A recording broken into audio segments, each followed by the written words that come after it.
Hi, everybody. Well, that was unexpected. Welcome to sunny San Francisco and the first day of GDC 2019 and the third State and Future of Board Games panel, which I'm very excited to present this year. I'm Paul Dean. I'm one of the co-founders of Shut Up and Sit Down. I'm also a writer and a games journalist and wannabe games designer and so many other things, but more interesting than me are three other wonderful people on a panel who have agreed to appear this year. Starting as far away from me as possible, I'd like everyone to introduce themselves because this year we have a particularly awesome panel. I'm Jen Sandercock. I make edible tabletop games, so they're games that you actually have to eat. So I've put 13 different games into a cookbook, which is part recipes, part rules, and yeah. Jonathan. Hi everyone, I'm Jonathan Ying. I'm a game designer. I've done a lot of game design for a number of different games, including Star Wars Imperial Assault, Doom the board game, Game of Thrones Trivia, and more recently, Power Rangers Heroes of the Grid, Nickelodeon Splat Attack, and Sonic Dice Rush, which is coming out very soon. I didn't know about that. Yeah, and I also done games independently, a game called Bargain Quest, which was covered by Shut Up and Sit Down, and yeah, I just do a lot of game design. And Susan. Hi, I'm Susan McKinley Ross, and I'm a toy and game designer. I've licensed over 40 products and over a dozen games. The most popular is Quirkle, which has been described as Scrabble with shapes and colors. Quirkle won the Spiel des Jahres in 2011, and another game I designed that's done really well is called Hoot Owl Hoot. It's a cooperative game where children are trying to get the owls back to the nest before the sun comes up, and because of my toy background, I'm mostly in the family games market. Thank you all for coming. I would like to ask, oh, by the way, I should tell you all the format for this for the last few years has always been, we'll talk about a few topics together on the panel for about sort of 30, 40 minutes, and then we'll open up to the floor. Please come at us with any questions you like. We have such a diverse range of people this year that I think you could touch on anything and someone will have something cool to say about it. We actually started an hour early in the speaker's lounge by accident, just talking about stuff we're excited by. Can I ask you all what in the last 12 months has excited you most in tabletop gaming? What do you think is most interesting right now? Oh, we're going to start down this end. All right, we'll just whoever wants.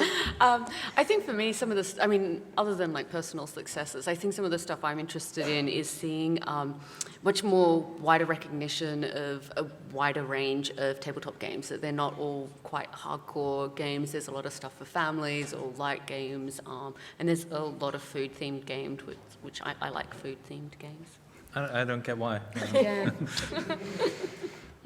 Well, let's see. There's a couple of things that I've been finding really particularly exciting. Some of them are just games. Technology is continuing to evolve, like manufacturing technology, particularly Fantasy Flight. There was a talk earlier today about Keyforge, right? The first unique deck game, yes. Which even like a year ago would not have been possible, right, to produce, just because of the limitations of digital printing, and like they've created a whole new method that have opened up a huge range of new possibilities for design. And a lot of that kind of innovation is happening right now, and I'm just super excited to see what's coming down the pipe. The other thing that I'm really excited about is that there's a lot more kind of multimedia board game stuff going on. Things like Renegade Games has T-Dragon Society, which is both a board game and a comic book. And they're working with Oni Press on that, and I just found that really charming because a lot of games have like wonderful worlds and awesome artwork. And like we don't often get to explore those worlds in the same way that we might explore like Star Wars, which exists on every single possible level. Oh my right? goodness, yes. But if a franchise starts as a tabletop game or something like that, like, I mean, I guess we have the Clue movie, but you know. And what a fine movie it is. But yeah, I think those are two things that I'm super excited about that have been coming out this year.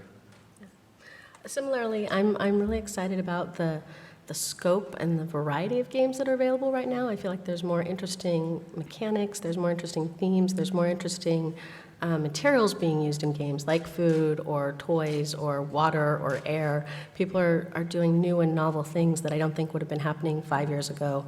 I didn't go to Toy Fair this year, but I watched the reports from a website called The Game Aisle, and basically she took photos of all the cool games that were coming out, and I was looking through them and I was getting that pang of, oh, I wish I designed that.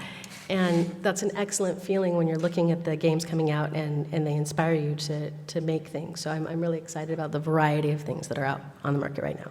Well, we touched on this briefly before the panel started about is the market going to saturate at any point? Because it was, last year it was something like 3,500 new board games came out, which works out about 10 new board games a day, which is too many for me to play. And Jonathan, you said something like 4,000 this year? What I've heard reported is that about 4,000 games have been announced or are already in production this year, like by now, right? Like, how is that have come out and possible? are How is available there a for market for that?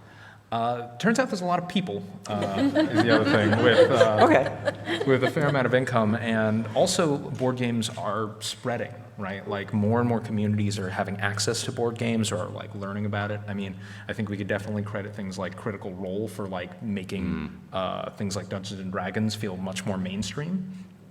And just, like, the market is continuing to grow and people are finding more and like people are still finding success, going forward. And I'm personally a little bit nervous about like how far we can stretch this.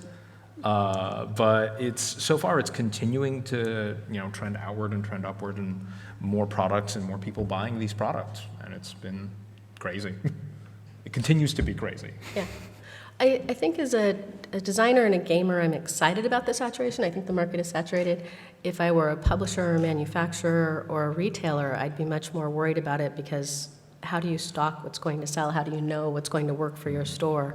Many harder choices at that level.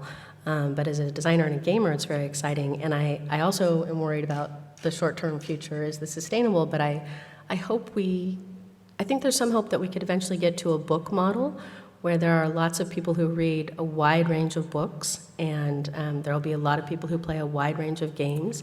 And I'm hoping that that's what can happen for our industry.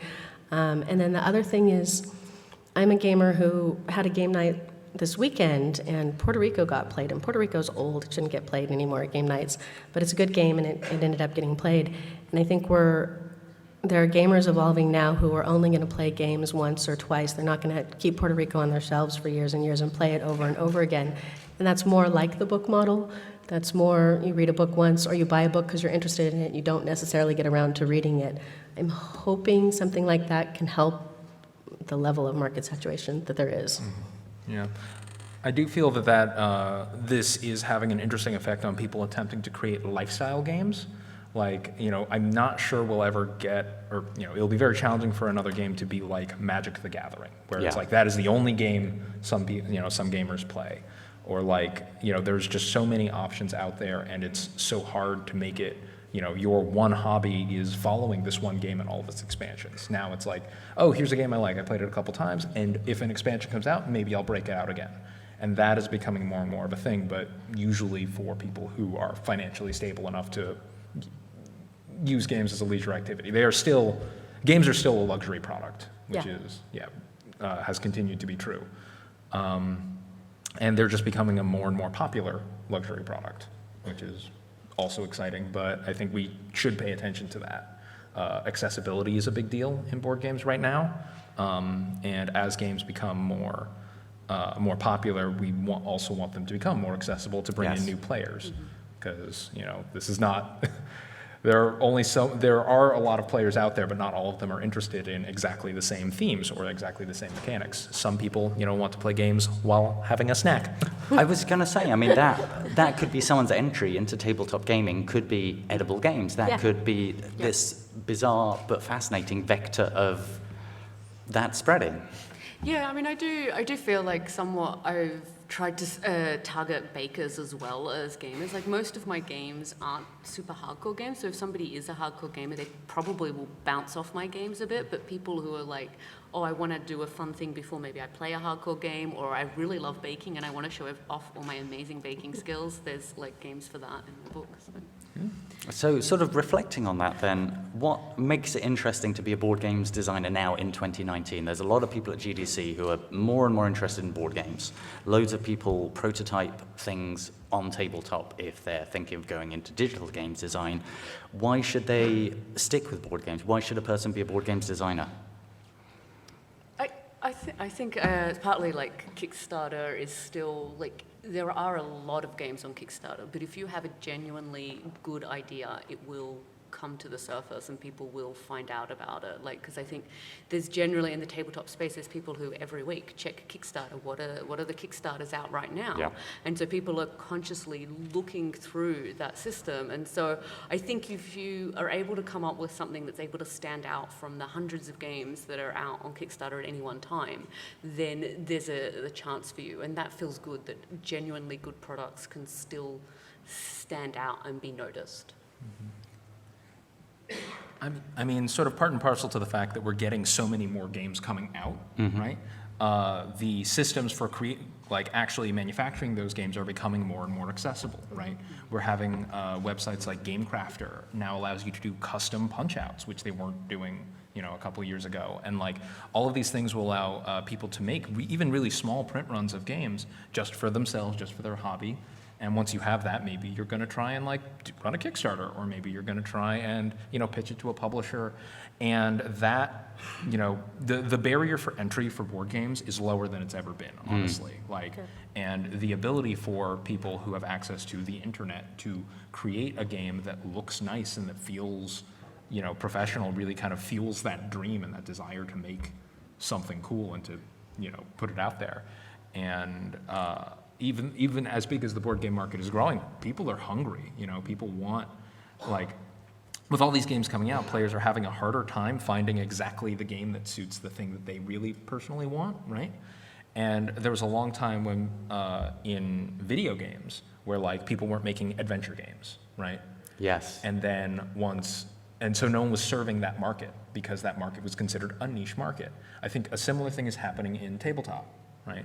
Where we are able to now make games that are more targeted at a specific group of people or at a specific audience that is currently underserved, or that just they want a new thing that fits their paradigm for their type of gamer. Yeah, that's fair. Well then, I mean, with that in mind, if Kickstarter exists, if all this infrastructure is appearing, is Kickstarter the place that independents should start? If there are people here who want to make their own board games, where would you tell them to go? Should they be pitching to big publishers? I think you're going to get a range of answers to that question, so we should each take it, yeah. Yeah, I mean, I think there are opportunities on Kickstarter, but I was looking over Kickstarter earlier this week about what's available right now, and I am constantly looking at what's on Kickstarter, and it does feel like the games that are successful are people who are not first-time creators. So it does seem like it's very, unless you have something that really stands out, it's very difficult to get started. It's better than probably digital games, I would say still. To be able to get in, the barrier to entry is okay, but it's not easy. So when I started my business, I had been a product developer and a product designer, and I started my company with the express purpose of product design. I'd done product development. I know how important safety, packaging, advertising, shipping, all of it is. And I knew that that's an expertise that wasn't what I wanted to have. I wanted to focus on the design part. And I didn't have the opportunity for Kickstarter when I started. But I wouldn't have gone that route anyway, because I really like having a partner who has that expertise and takes over that part of the job. Angie Holmstrom is the wholesale manager for Mindware, and she sells Quirkle all over the world so much better than I can. And I'm so glad that I have a team doing all of that and working on my behalf on the game all the time when I'm working on the next game. So for me, having a publisher and having the eyes of a publisher and the polish of a publisher and the expertise of a publisher is my preference as a designer. But I recognize the financial incentive for Kickstarter can work much better for designers. And if you're willing to put in the extra work that Kickstarter requires, you can really maintain control of your game in a way that you might not necessarily be able to with a publisher. Can I just say though, like on the Kickstarter front, I feel like you can't ever get enough money to be able to make it, to be able to pay yourself at all. You can get enough money to make a product. Like if all you're doing is trying to get your dream out there, Kickstarter will do that. But like I think, like having the other person to look after a bunch of stuff, it really takes a lot of time to do all of that. And the nice part of having the publisher is I designed Quirkle in 2006. I'm continuing to design Quirkle spin-offs and expansions because that's what I've been asked for, but I'm not, they're continuing to work on it and grow it, and I can spend my time on other things. So it's really nice having other people invested in the growth of something you're working on, and you can move on to the next design project. I really appreciate that. Yeah, I feel like as a platform, Kickstarter has changed a lot over the years. It's become a little bit more, in some ways, much more stable. Like there are a lot more sort of orthodox ways of running a Kickstarter, which is both good and bad, because there are all these rules that people follow. Like one of the fascinating things is like the rule of thumb is like launch your Kickstarter on a Tuesday, right? Yeah. And that's like, that's the idea. But here's the thing, right? Everyone knows that, right? And so now every Tuesday, like 900 Kickstarters launch, and where's yours? It's in there, right? Like it's unless people are getting that in their feed, it's challenging for them to see it. And you know, with all of these rules, with all these new setups where it's like Kickstarter backers now demand like, we want to see a gameplay video. We want to see reviews ahead of time. You should send it out to all these reviewers. We want to see, and which means you have to make prototypes for every reviewer before the game is done. We want to see how the game looks. We want to see near final artwork on this Kickstarter. Like, used to be, you could run a Kickstarter with like a couple of art pieces and a really good game idea, and be really earnest, right? When I did the Bargain Quest Kickstarter originally, one of the pieces of advice I got was like, hey, do the video yourself. Like to have, use your laptop camera or whatever and just sort of talk about your game and what you're trying to do. And that really worked, that worked all right at the time. But these days, people want like trailers for their board games for like them to do crazy money. They see like a human face like, oh, who's this? What is this? This doesn't seem professional at all. Which is a weird expectation to have for Kickstarter, but it's one people are increasingly having, right? And they're becoming a lot less tolerant of mistakes along that road as well. If they're like, all these Kickstarters have already happened, and clearly we expect you to operate as good as the best Kickstarter. And I would say, I mean, first of all, that doesn't sound like the work of a single person anymore. And secondly, I mean, what was it Simon said, was it the end of last year? I mean, they've had apparently all this Kickstarter success, but maybe the profits aren't quite there because they are investing so much money in this marketing and making what they are that...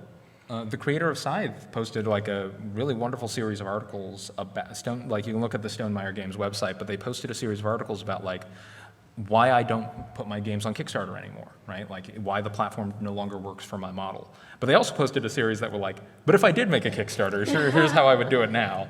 And then by the end of it, they're like, okay, maybe we'll do another one because they have to play the game super differently. And it's a really intimidating prospect for new designers, but I mean, I wouldn't necessarily say don't go for it, but there are community expectations that like might need to be researched, and you need to set your expectations, right? Like you can't expect to make Gloomhaven money every time. No. But fans will expect you to deliver Gloomhaven quality correspondence and Gloomhaven quality like graphic design or what have you, like a lot, and it can be intimidating. Being that available to fans. There was a really good talk earlier today by the people who made Dream Daddy about being constantly available, which is a thing people don't think about Kickstarter. Sorry, I'm starting to ramble a bit. But when you run a Kickstarter, you are also on the hook to correspond with every commenter, every single person who has an idea about your game or has an opinion about your game. And if you go quiet for like more than 48 hours during a Kickstarter, people start to ask questions and get upset. And I was going to say, or sometimes stressful. Generally if you manage social media for a popular brand or what becomes a popular brand, which isn't always even in your control. Based on this then, I mean, I would like to ask all the panel, how did you personally start? Where did your initial success come from? And based on that, what advice do you have for future aspiring designers? How do they become a success now that everything is constantly changing? Oh, well, okay, well, so, I mean, my start in the industry was incredibly orthodox, right? Like, I applied for Fantasy Flight Games game design position for an associate game designer. And, you know, that application was very much, it felt like applying to college, right? It's like, here's, you know, an essay section, and here, like, write the rules to rock, paper, scissors, that sort of stuff. And then, you know, standard interview, and then I was in a salaried game design position for a while, which is really not a job that exists. Like, I mean, it does, but it's not one that is readily available. It is a hard job to find, and most companies don't keep game designers on staff in that way. From there, after, you know, I was at FFG for several years, and then I left to, you know, go independent, partly at the behest of Tim Fowers, who is a big, you know, who has had a lot of success with Kickstarter, with a lot of these things. And I think for any new designer, I think definitely reach out to creators that you know and that you like who have products similar to yours, because the industry is still kind of young, and it's still not like super, it's not so crazy. Like, Tim is so excited when new designers want to talk to him, and he will answer any question that you have. I mean, same here, just feel free to reach out to me on Twitter or whatever, but like most designers that you know will be thrilled to talk about how they're doing and like give you advice and give you suggestions about what's, you know, what worked for them. Because we want this industry to grow, and we want, you know, kind of to see, one of the big things though is that we are not always publishers. I get a lot of people who message me, it's like, hey, I have this game idea, and I'm like, I'm not a publisher. That sounds like a great idea, but like, or like, I probably should look at it legally, but like, don't do that, right? But you can reach out for advice on like, you know, so what did you do when you were running your Kickstarter? Are there any things I might want to avoid? And some of them will be too busy to answer you, but some of them will be thrilled to, you know, to talk and to give you advice of like pitfalls to avoid. So based on that, would you recommend that orthodox approach if you apply to a large company and sort of cut your teeth there? For me, I was very privileged. I was I had some amount of savings saved up that I was able to, say, move to Minnesota from California, which is not something everyone could have done. Also, I know at Fantasy Flight they also offer an internship, and several of their employees were former interns. But that internship was not a paid internship. You know, it was like they work very hard to, you know, we work very hard to teach the interns and like to give them a valuable experience, but it's not a paid position. And so only the people who could do that were people who could afford to basically take like 3 months to just, you know, come into a studio every day and just kind of learn, right? Like, it's almost like going to school. I think absolutely when you see these job openings, like you can't lose anything by applying, and half of the applications are really good exercises, right? Like, write the rules to rock, paper, scissors coherently is a great thing to do. Just, you know, even if I had never gotten the job, it helped me as a, you know, in my technical writing. So, Susan, is that the best way to become a games designer? I have no idea. My own experience was I knew I wanted to create something, and you were asking why be a game designer earlier, and it's because you have to make something. You're just driven, you're compelled, you wake up in the middle of the night and you think about it. That's the reason you become a novelist or you design jewelry or wallpaper or anything. You're just compelled. And so I knew I wanted to design something, but I didn't know what, and I worked at a toy and game company, and they gave me the opportunity to turn in ideas, and I went a little overboard and turned in 200 ideas. And they said, okay, we're going to move you to the product development department and teach you how to do this. I was super lucky. I was at the toy and game company because I wanted to make something, and they made things. And then when I started, they moved out of the area, and I was looking for another job, and I couldn't find anything I liked as much, and my husband encouraged me to start my own company. I had the blessing and the privilege of having a partner who had a full-time job in insurance, and I could start a company with the ability to fail, and that was a great gift that not everybody has. But I started in toys, and toys have in-house designers. Toy companies design things in-house. They're much less used to working with out-of-house designers. When I switched to games, I found game companies are much more open to working with out-of-house designers. That's their model. So they're much more approachable. They're much more willing to look at things. They're much more willing to work with people who don't have as much experience. So it's really, Kickstarter is one way to get in, but game companies are much more open than a lot of different industries are. And I think that's I think that's a really nice thing about it. And what you said is true also. I know many designers who are happy to answer emails and respond to requests about information. It's still a very friendly industry. And advice, as you're designing games, I try to remember this myself, write your instructions early and often. You can do yourself no harm by starting to write instructions as soon as you possibly can, edit them, stay on top of them, keep them current with your current version of the game. It will just help in the end, because instruction writing is one of the hardest parts of this job, and the sooner you start, the easier it is. Can I ask, how do you get 200 ideas for games? I have like two. They weren't just games, it was toys and games. So it was 200 different products that I could see in this company's line, and I was young. I didn't sleep for a month. I was so excited about having one of these become an actual product. I think of those 200, 5 became actual products, which was not a bad ratio for someone who had no clue what they were doing. And I got to work on 2 of them and turn them into products. And when you get to hold them in your hand, you're like, I made this. It's really exciting. So, Jen, is that the secret? Don't sleep. No, I like sleep a lot.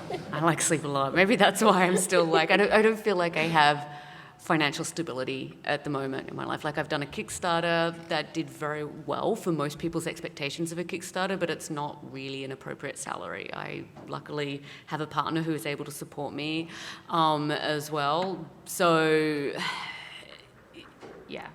I kind of come from a digital games background, which also isn't very stable, but feels a little bit more stable than tabletop games in terms of being able to have a career or a job in it. I'm not sure what I'm going to be doing when I ship my Kickstarter, because I don't feel like doing another Kickstarter is going to be financially viable for me. So, Have you found your experience making video games is something that has transferable skills, though?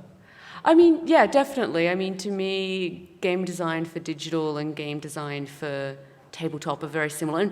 And I think even more so for me making edible games, because in most tabletop games, the things that you have on the, like, you know, the pieces that you have, they're not like consumable for many games. Obviously there's legacy games, but like in digital games, people can destroy stuff all over the place. And so because I'm making edible games where stuff is going to have to be eaten, it's basically destroyed. So my digital games really helped with my design for tabletop. Interesting. Okay. On a more serious topic, in the past 12 months, there's been, this is a topic that has come up on this panel several times now, but it feels increasingly intense, I would say, over the last year. There's been growing discussion of cultural appropriation in games, insensitivity in board games, conflating cultures, poor and offensive attempts at representation sometimes. Is this a serious problem in the industry? Is it something that we need to address? Last year, I would add, one of our panelists last year, Anna, was mentioning that she did not feel that board games was nearly as representative or equitable as video games for her, having worked in both.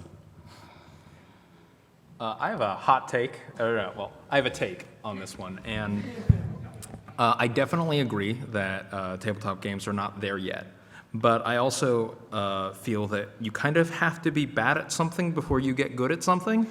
And we are currently bad at a thing, but I think it is still a sign of the industry moving towards more games that even try to represent different cultures, even though they are sometimes failing in their execution or failing in their ability to consult these cultures that they want to show off. But like, it's kind of, there is an element that I feel like kind of refreshed to see a greater variety of themes than like Western military history or Western military history or Western economic history. But there's so right? much of it. Yeah, I know, right? But, you know, as we get a greater variety and as we get more themes that are differentiating themselves, people are finding like, oh, hey, how do I set myself apart? Well, let's start doing things that people haven't done. And then sometimes they'll execute on those things less than appropriately. And I'm really hopeful that the industry will be taking these as learning experiences. There are a lot of cool websites that are, you know, analyzing games via accessibility and like doing all of these things that are gaining a solid traction in the community, which is nice. And that I have some nervousness about call-out culture, and that's a larger conversation about how internet discourse is done. But I actually feel I feel more optimistic than I had in the past that we will get there. Although I also feel very strongly that we are not there. And that we are not doing as good a job as we can be representing various cultures and identities and, that. I mean, I would say my experience of meeting games designers and hanging out with games designers and interviewing games designers is a lot of them look like this. How do we change that? Can we change that? I mean, Yeah, I mean, I guess some of it's just, I know sometimes going to like board game conventions, I walk into a room and it's just full, I should make sure I talk into this. You go into a board game convention and it's like full of people who I look at people, I'm like, I don't know if I identify with you. I don't know if I'm going to be able to have anything in common with you. And I think there's a lot more of a range of different board game conventions out there that now are much more inclusive and anybody can turn up. And I think that helps with the funnel of trying to get more voices in there. Like if you're not even able to go to a convention space and feel comfortable playing those games, then you're probably not going to try to design like board games at all. So I think that's part of the step. I mean, I think we've discussed that financial stability is very important, and there is a cultural element to financial stability. There are more, wealth gaps, pay gaps, all of these things are true depending on, kind of where you exist, and that will affect whether or not you can succeed or you feel comfortable attempting to succeed in the industry. There are people who are doing a lot of work trying to foster more inclusive behavior among players, which will lead into more inclusive behavior among, within the design scene as we get more people who are enthusiastic about games in general.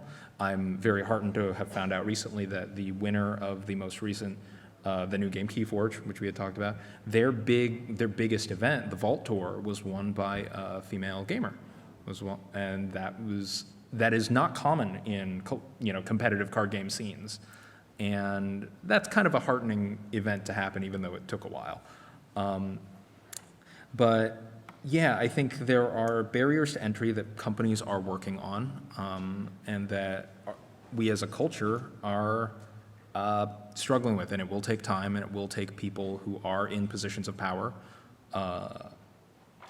making active decisions and making choices that are like, okay, let's see, I want more marginalized voices in my game, or I think this game would be more interesting if we can have like this culture represented accurately, and we can serve like this either community or this, present this thing that we don't see often effectively, and that will usually require a more diverse set of creators. Like that is, I think, we live in a capitalist society, and currently diversity is kind of where the money is. Like a lot of games that are being produced that have more diverse themes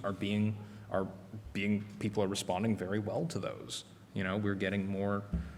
Even in the digital space, right? Like Overwatch is incredibly diverse with its cast, and not consistently successfully. There are some issues, but that game, like those characters, have really struck a chord in a lot of communities that that a competitive shooter would almost never have hit otherwise, right? Like you don't see Call of Duty showing up on Tumblr, right?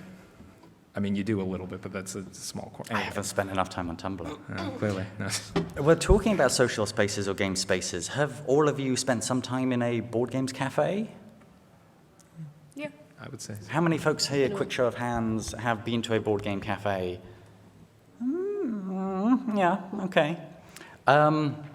This seems to be a growing scene. This is really only a thing that I've started doing over the last couple of years. Do we think this is going to be permanent?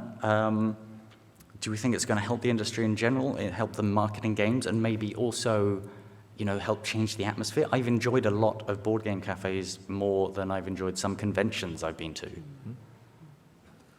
I feel like there's, it feels like often that it's like in one city there is a board game cafe, and people are kind of forced to do whatever style of board game cafe that is. I feel like I've tried to go to a few different board game cafes, and some of them, they feel a lot more inclusive in terms of the range of games that they supply to people, and then the sort of events that they throw. Some of them, I think, I mean, the tabletop industry is very broad, and it feels like there should be more cafes that are across that broad ability. So like there's some that are for more hardcore people who want to be playing Keyforge or whatever it is, but then there's some who just want to play with their kids and like, you know, more casual games. I'd love to see, you know, them specializing a bit more. Two things. In my own experience, anecdotal evidence, Quirkle had a really unique experience in terms of contacting digital media, and board game cafes. My husband, Chris, was really good at sending out copies of Quirkle when it first came out, and he sent one to W. Eric Martin, who at that point was running Board Game News, and he declared Quirkle his game of the year in 2007, that's when he got it. And he was really excited about it, and he had a friend in Germany, Jeffrey Allers, who said, will you please bring it to Germany, I want to try it and play it. We're going to meet up at this board game cafe, Spielweiss, which I think was one of the very first board game cafes, and I'd really like to play it there. So Eric brought Quirkle to Germany and played it with Jeffrey and Michael, who owns the cafe, and Torsten Gimler, who is the publisher at Schmitzspiel, and Torsten is the person who ended up licensing Quirkle for the German publisher. So for me, and then Quirkle went on to win the Spiel des Jahres. So for me, board game cafe is super important, and reaching out to different forms of media and letting them know about your game, super important. That led very directly to the publisher Quirkle ended up with in Germany. And also, I think in that case, Quirkle found a stronger foothold among gamers because we did that outreach than we expected. I think if we hadn't been reaching out to different content reviewers, sort of people, Quirkle might not have had that, might not have found a home among gamers that it did. It would have just stayed in the family game market, and it spread from there. So very personal experience of value of board game cafes. And then the other thing is, one of the things that I think is super exciting about games right now is the growing base of gamers are people who are excited about learning new games. And I think American gamers for a long, long time, I don't know how long, have been afraid of learning games. Families have played the games that they grew up, parents played Payday or Monopoly or Scrabble or Parcheesi or Sorry. They played those games growing up, and when they have kids, they buy the same games because they don't want to learn new games. Mm-hmm. And it's been a huge barrier of entry for American gamers to learn new games. And right now, I think in part because of board game cafes and in part because of all the videos teaching games, we're experiencing this spread of people who like to learn new games, which is totally different than what we've had before. And I think that is going to be a driving force. Even though I think we're headed towards a problem with the oversaturation of games, I think creating people who think learning games is fun is going to change our market entirely. People who think that it's fun to try something new and introduce their friends to it, and they're going to do it at board game cafes, and they're going to do it by watching videos and learning games that way. I think that's a really strong force in our market right now. I think that's a really interesting point. Do we think that digital content creators are part of the reason that the hobby's exploded so much? Because there's now so much learn-to-play stuff. There's so much in terms of board game reviews on the internet. And when people speak to me about discovering a board game, they often say, I didn't see it in a shop. I definitely didn't see an ad for it anywhere. I watched a review of it or something like that on YouTube. I think definitely, similarly on like Kickstarter, people are also courting content creators to like get the word out about their games. And I think part of that is just because the internet is the most powerful like marketing tool anyone can have. And YouTube is huge, right? Twitter is enormous. And those, like as those tools get more powerful, like everyone wants to use those to market whatever their product is, whether it's board games or anything else. And so we are seeing a benefit from that. There are even some concerns about like, if I want to learn to play this game, I'm not going to go to my local board game shop. I might just go on YouTube and see a really excellent, very concise how to play video that I won't have to like drive downtown to enjoy. Yeah. And like, I think definitely we're seeing a lot of that in the fact that new designers are often trying to court those people with those audiences, right? Because we can't, like a lot of us creators, we can't afford a huge marketing budget, right? We're not going to put up a billboard in Times Square, but we can reach out to someone with a very good following and be like, hey, here's a copy of our game. If they are often looking for content to cover, and if they enjoy your game, maybe they'll put out a piece of content that people will hopefully enjoy, and then they'll spread the word. It's sort of a nice symbiotic relationship theoretically between developers and digital content creators. I think certainly that is probably going to become more and more of the status quo, particularly as apparently we as a society get more and more into these digital celebrities, right? Like Twitch streamers and YouTubers. I'm on the older end of millennials at this point, so I'm not sure. So I hesitate to make any grand predictions about the future of digital technology, but certainly in the moment, it's a very powerful tool that people are working very hard to figure out how to use optimally. And I mean, with digital content producers, we also have digital production like GameCrafter, and we also have digital distribution like Amazon, where people don't go to their game shop to buy something; they just buy it on Amazon. And I think I love brick and mortar stores, like for the same reason we all have discussed, and I am a bit worried because having looked behind the curtain at the economic incentives, like you move so much product on Amazon, right? Like people move so much product honestly, if just Amazon is enough to put a lot of places out of business. Yeah. And it is only kind of like through this diehard dedication, like we are kind of in the same position that bookstores were in, when Borders collapsed, right? And yet, like as we had discussed, book sales, physical book sales, are going up this year. Like there are more physical books being produced this year than previously, which is not something I was expecting with the advent of Kindle. So maybe board game shops will, I strongly suspect they will survive in some fashion.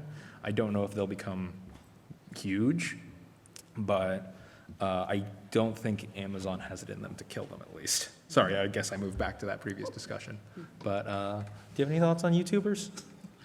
I certainly noticed, on my Kickstarter campaign, the influence of, Shut Up and Sit Down did a review, and I think it was like a quarter of my backers came from that. So I can't remember if that's the exact number, but it was a really large number of my backers came because of that review.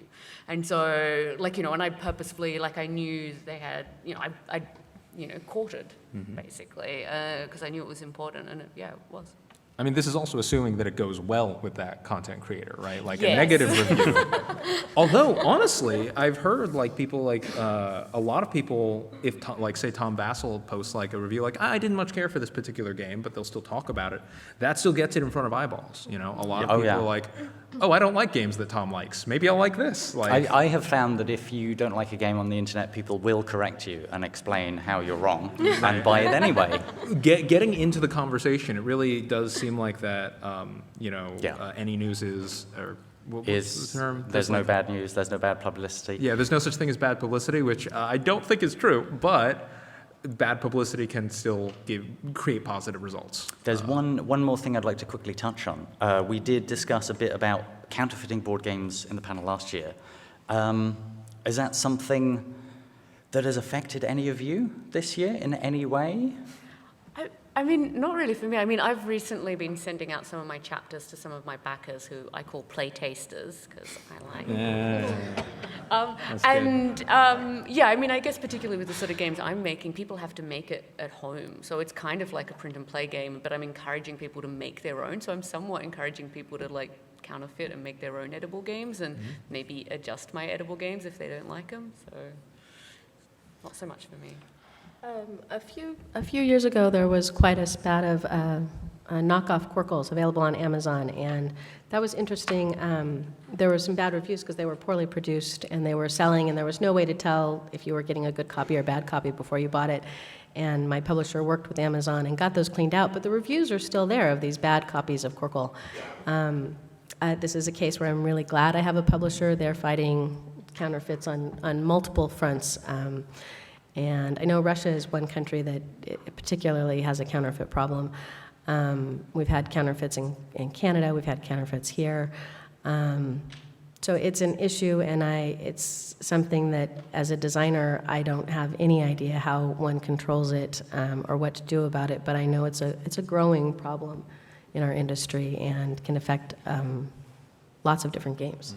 Amazon actually, I believe there's a recent article, Amazon is actively cracking down on their sellers, and they're making it a point to like make sure that, hey, if you want to sell a game on Amazon, you have to be like a registered seller and have they're basically cracking down on the accountability of people who produce these products and make sure that, hey, like people selling, these Asmodee titles or whatever are have gotten their games from the appropriate channels in a lot of cases, and that otherwise they're categorizing them more, and they're sort of cracking down on all these little shop fronts, which are often fronts for counterfeit games.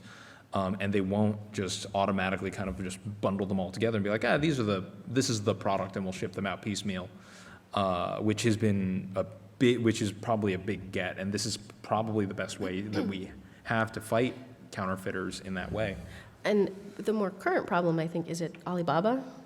That's a bigger problem right now because that is so easily counterfeit products available there. So excellent that they're finding out ways to make it work better on Amazon and crack down on the problem there, but another way for counterfeiters has broken out. And I was reading an article that was talking about how the counterfeiters, they have these fantastic ways of figuring out what price point they need to sell the product. They'll sell the most product, and they're better at figuring that out than the publishers. They've got it worked out so that they can sell it at that price, and that's what they'll sell the most. And it's really interesting to me the amount of work they also put into their products. Yeah. Crime is big business. There you go. Yeah. Man, So if anyone has a solution to how we defeat, I don't know, piracy is can not someone going to go solve away, is crime it? for us? Yeah, please step up. We have a microphone that is just waiting for your questions on anything that you would like to reach out to the panel for. Hello. Hello, how are you? Hi, I'm good. I'm a college professor, and I teach game design. And one of the experiments that I tried to do is I was like, I'll make my own card game. I went through Publisher, I went through all that, and I actually got it published, reviewed by Dice Tower. Congratulations. Yeah, thanks. Reviewed by Dice Tower twice, made top 10, big GG Con. How do you, and my game didn't do as far as sales are concerned, but like I'm starting to see this trend of like all these, solid games, but they just get drowned out by the massive amounts of like other games that are just like, waving right over. Like, how do you deal with like Cult of the New? I mean, I guess I'd say you've got to, I think it used to be with tabletop games, you just needed to have a good game to be able to stand out. And I think now you've got to have something that's got a big hook, that's not just a good game, but it's just captures people right. Like as soon as they almost hear the title or see the box, they're like, ooh. Yeah. So I think you've got to do more. There are absolutely amazing games that slip under the radar every day. Yeah. I totally agree. Yeah, 10, what was it, Paul? Like 10 new games get made every day, basically. I think that's Susan having 200 ideas. That's true.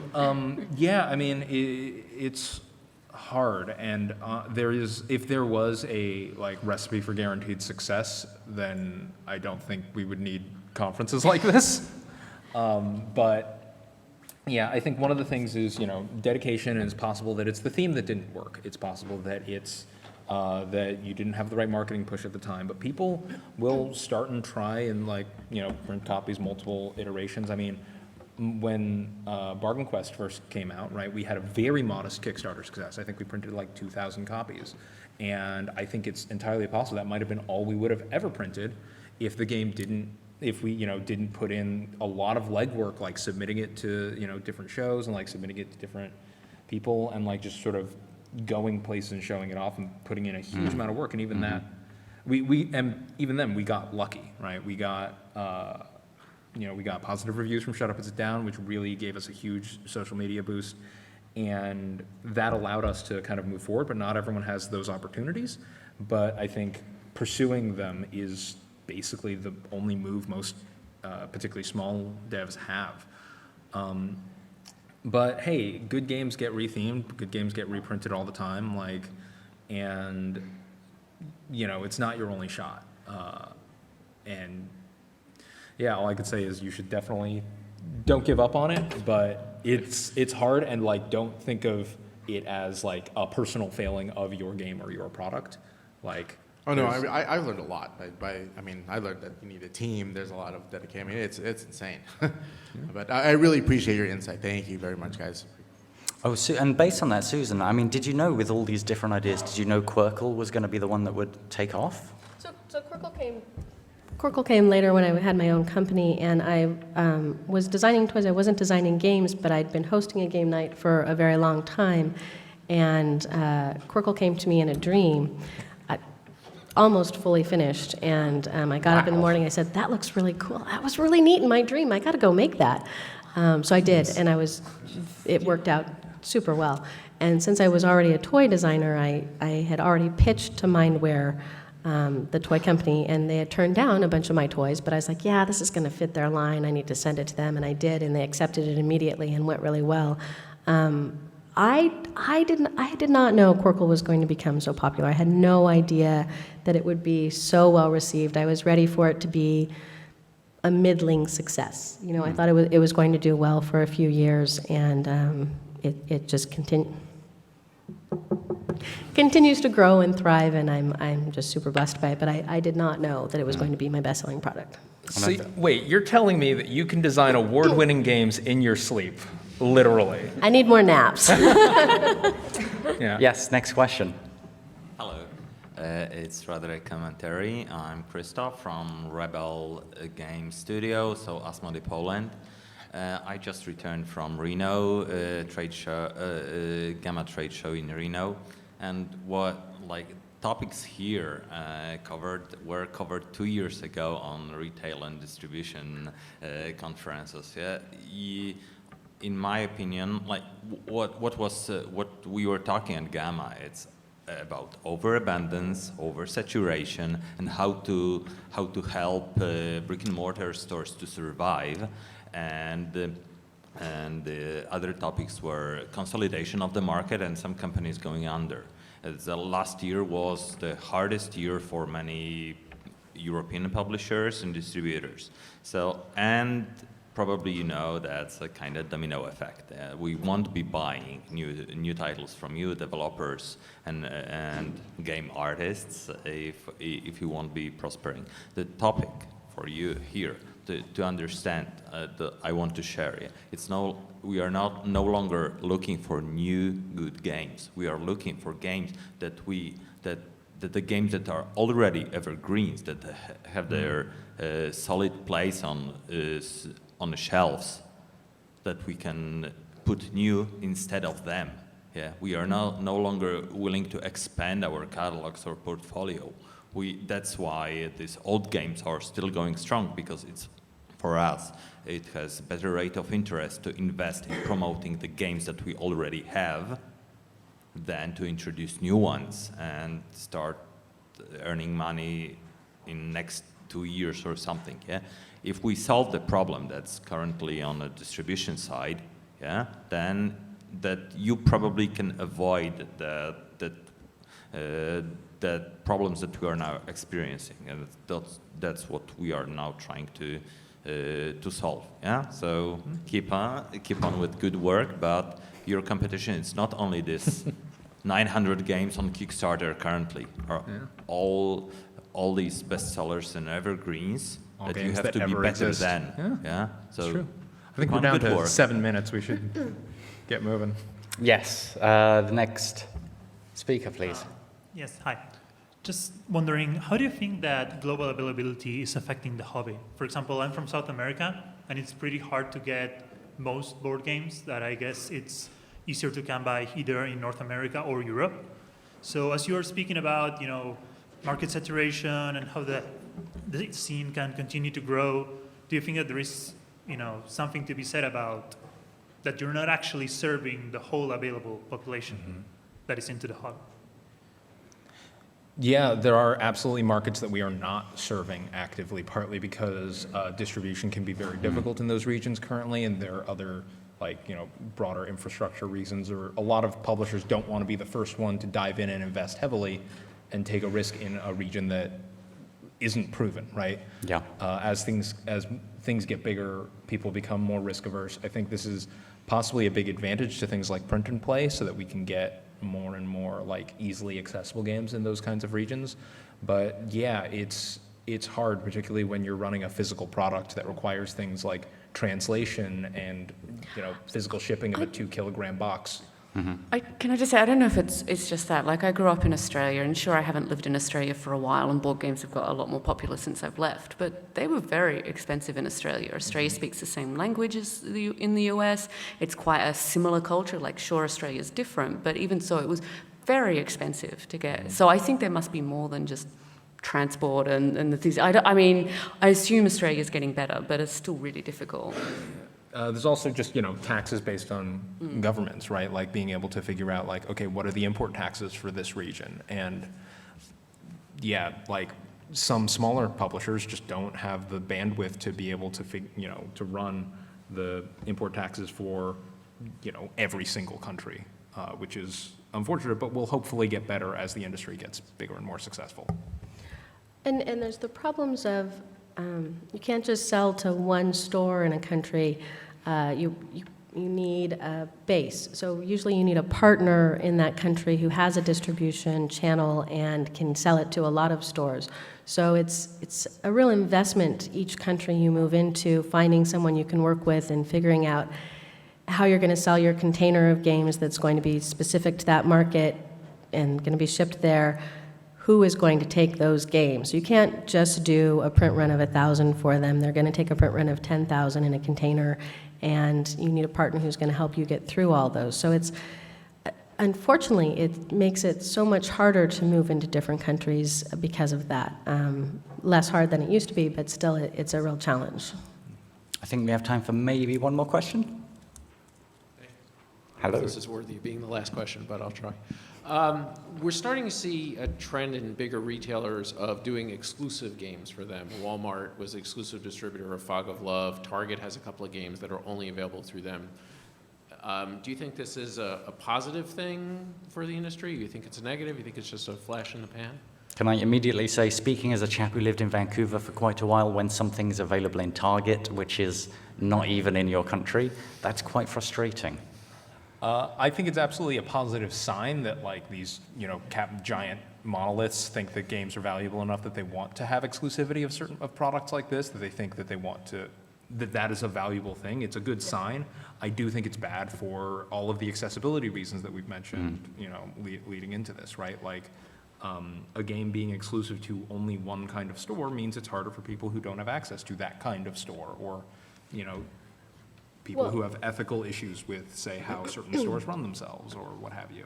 Well, and the industry as a whole is balancing between the friendly local game store, the specialty store that is supporting and growing the game in the beginning, and then Target can come in and take that popular game and make it available on a much wider market, but they didn't necessarily do the work of building that. So as a publisher, you have to struggle with these two different competing merchants you're dealing with, the specialty market and the mass market, and how to service them both and honor both of them for the different things they provide for your game. So exclusives in Target are a tricky, interesting, positive sign, but not necessarily the best way to, I don't know. There you go. For us, we just give for a first print run, we get an exclusive rights for a big partner, and then it continues. It helps us to promote the product. And I know that actually happens a lot with the Target exclusive. I know less about the Walmart exclusives. I know that they are often limited time, and then they become available on a wider basis. Yeah, to put it on the recording, yeah, some publishers will give exclusivity for a short time before letting that run. But that's also a big contract issue, right? Like as a designer, oftentimes I may not get a say in whether a game goes exclusive to one company or another, and because that's a business decision, right? And yeah, how long that exclusivity lasts is a huge component. And yeah, I think I don't know, personally, I'm not crazy about it just because I want everyone to play all of the games. But yeah, it is, we live in a society with market forces, and that is how, if that is how they want, if that is how they will carry the game, that is how they'll carry it, you know? That's just, we play ball. I think we have about half a minute left, so I just want to say thank you so much to my panelists for agreeing to appear this evening. You've been terrific. Thank you, all of you, also for coming and for your questions. I should mention that this talk and all the previous ones are available online in the GDC Vault or on YouTube, where you can leave comments, where you can tell us what you think about them, which is always helpful. But more importantly, on that topic, I am always told every year, please fill in your evaluation forms. Tell us what you thought, tell us what you liked, tell us who you're excited about, because that feedback's incredibly useful and it guides us to what we do next year. Thank you very much, panelists.